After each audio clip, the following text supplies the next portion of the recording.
ओम शांति।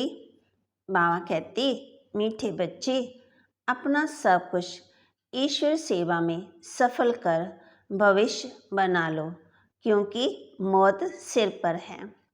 प्रश्न: ज्ञान सुनते हुए भी बच्चों में उसकी धारणा क्यों नहीं होती है? उत्तर: क्योंकि विचार सागर मंथन करना नहीं आता है। बुद्धि योग देह और देह के संबंधों में लटका हुआ है। पहले जब बुद्धि से मोह निकले तब कुछ धारणा भी हो।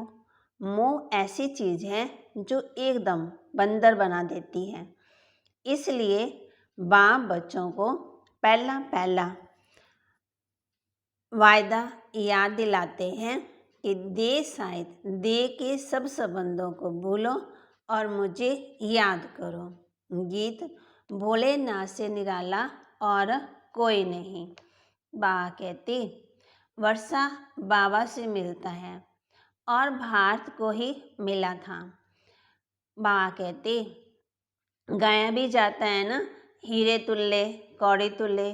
बच्चों की बुद्धि में ये रहना चाहिए कि बाप का फरमान है, तुम मुझे याद करो और वर्षे को याद करो। ये तो अंत तक होता ही रहेगा। बच्चों की बुद्धि में अच्छी रीति रखना चाहिए। शिव बाबा हमको वर्षा देते हैं, कहते हैं मामेकम याद करो तो विक्रम विनाश होंगे। तो बाप समझाते हैं, बच्चे देहधारियों से मोह निकालना चाहिए। मोहजित बनना है ना।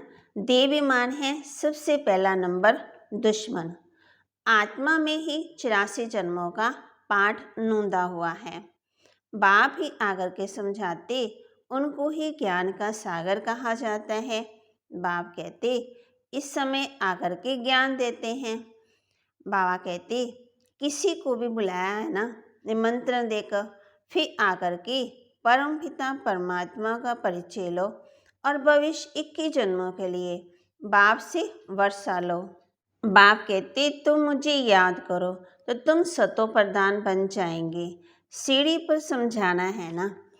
फिर बाबा हम बच्चों को कहते, बाप रचयिता तो एक ही निराकार है। जैसे लौकिक बाप बच्चों को रचते हैं, वर्षा देते हैं, वैसे बेहद का बाप भी वर्षा देते हैं। सागर के बच्चे भस्मीभूत हो गए थे ना। बाबा कहते, अर्थात काम चिता पर बैठ काले हो गए। हारना के लिए मुख्य सार विनाश के पहले अपना सब कुछ सफल करना है। ये क़यामत का समय है, इसलिए पावन जरूर बनना है। देहधारियों से मोह निकाल मोहजित बनना है। देह अभिमान जो पहला नंबर दुश्मन है, उस पर विजय पानी है और सब संग तोड़ बाप से बुद्धि जोड़ना है। वरदान दे रहे बाबा हम बच्चों को, मनन शक्ति द्वारा शक्तिशाली बन विघ्नों के फोर्स को समाप्त करने वाले सर्व आकर्षण मुक्त भव। बाबा कहते, वर्तमान समय मनन शक्ति द्वारा आत्मा में सर्व शक्तियाँ भरने की आवश्यकता है। इसके लिए अंतर्मुखी बन पॉइंट पर मनन करो तो मक्खन निकलेगा और शक्तिशाली बन जाएंगे। ऐसे शक्तिशाली आत्माएं अतीन्द्रिय सुख की प्राप्ति का अनुभव करती है। उन्हें अल्पकाल की कोई भी वस्तु अपनी तरफ आकर्षित नहीं कर सकती। उनकी मगन अवस्था द्वारा जो रूहानियत की शक्तिशाली स्थिति बनती है, उससे विघ्नों का फोर्स समाप्त हो जाता है।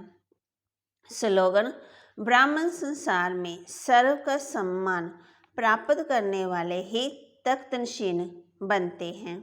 बाबा कहते, ब्राह्मण संसार में सर्व का सम्मान प्राप्त करने वाले ही तख्तनशीन बनते हैं।